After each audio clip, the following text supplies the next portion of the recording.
Top quality और consistent performance के लिए सिर्फ सिल्वर पंप नाम याद रखना। રાજકોટના વિદ્યાર્થીનો ચમત્કારિક બચાવ થયો। બીજે મેડિકલ કોલેજમાં અભ્યાસ કરતા મિતાશુ ઠેસિયાનો માંડ જીવ બચ્યો।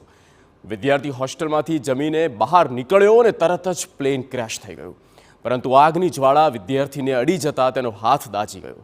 આ દુર્ઘટનાની જાણ થતાં પરિવારને આઘાત જરૂર લાગ્યો, પરંતુ આજે વિદ્યાર્થી ઘરે આવ્યો અને પરિવારે રાહત અનુભવી છે।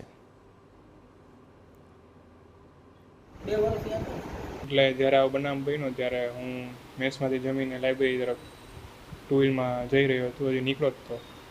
ત્યાં તાજ પ્લેનનો અવાજ આવ્યો કે આમ આપણી તરફ કંઈક આવે છે નહીં।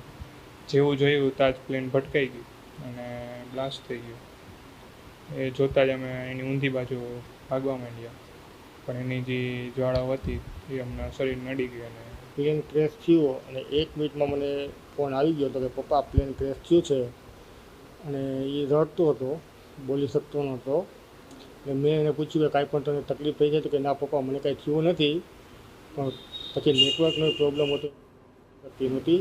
પછી જેમ જેમ ટાઈમ ગયો તેમ 4:30 વાગે 5 વાગ્યાની આસપાસ એને વિડીયો કોલ કરીને બતાવ્યું કે પપ્પા મને કાંઈ વાંધો નથી, સક્સેસ લાગી ગયો હતો। પછી એને હોસ્પિટલમાં જઈને એની ટ્રીટમેન્ટ કરાવી લીધી।